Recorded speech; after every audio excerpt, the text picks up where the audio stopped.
चलिए मोल मोल अवधारणा की एक सवाल देखते हैं। मोल अवधारणा की एक सवाल है, 1 मिली जल में कितने H2O अणु होते हैं। ठीक है, ये टॉपिक बहुत अच्छा है।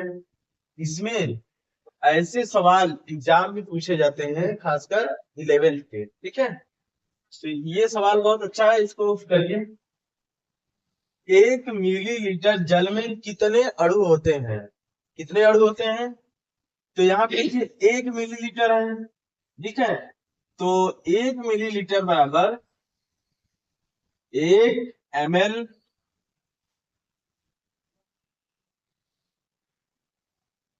जल का द्रव्यमान। 1 ml जल का द्रव्यमान बराबर 1 ग्राम। ठीक है, 1 ग्राम के बराबर हो जाएगा।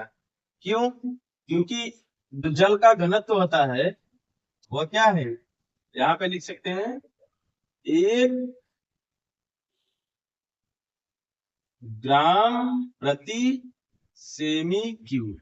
ठीक, ये जल का क्या है, घनत्व। जल का घनत्व क्या है, 1 ग्राम प्रति सेमी क्यूब। उस हिसाब से 1 ml जल का द्रव्यमान 1 ग्राम हो जाएगा। ठीक है, 1 ग्राम हो जाएगा। फिर इसके बाद हम लोग ज्ञात करते हैं इसका मोलर द्रव्यमान। तो जल का H2O का मोलर द्रव्यमान क्या होता है, मोलर द्रव्यमान क्या है, 18। ठीक है, मोलर द्रव्यमान इसका कितना है, 18 ग्राम प्रति मोल। ठीक है, ग्राम प्रति मोल, इसका मोलर द्रव्यमान हो गया। ठीक है, अब अगर हमको द्रव्यमान पता हो गया और मोलर द्रव्यमान पता हो गया, तो ये जो जल के अणु हैं, जल के अणु का हम लोग निकालते हैं मोलों की संख्या। ठीक, 1 ग्राम जल के मोलों की संख्या निकाल लेते हैं। 1 ग्राम H2O के मोलों की संख्या, 1 ग्राम H2O के मोलों की संख्या कितना हो जाएगा। मोलों की संख्या का फॉर्मूला क्या है, H2O का द्रव्यमान बटे H2O का मोलर द्रव्यमान। ठीक है, द्रव्यमान बटे मोलर द्रव्यमान 1/18 हो जाएगा। ठीक है, इसको ऐसे लिख सकते हैं, H2O का द्रव्यमान बटे H2O का मोलर द्रव्यमान। ठीक है, ऐसे कर सकते हैं। तो मोलों की संख्या कितनी आ जाएगी, द्रव्यमान कितना है 1, मोलर द्रव्यमान कितना है 18, 18 मोल आ जाएगा। मोलों की संख्या आ गई 1/18 मोल। ठीक है, अब जब इतना मोल आ गया तो मोलों की संख्या हमको पता हो गया। अब हम लोग निकालेंगे, अब ये हमको ज्ञात पहले से है।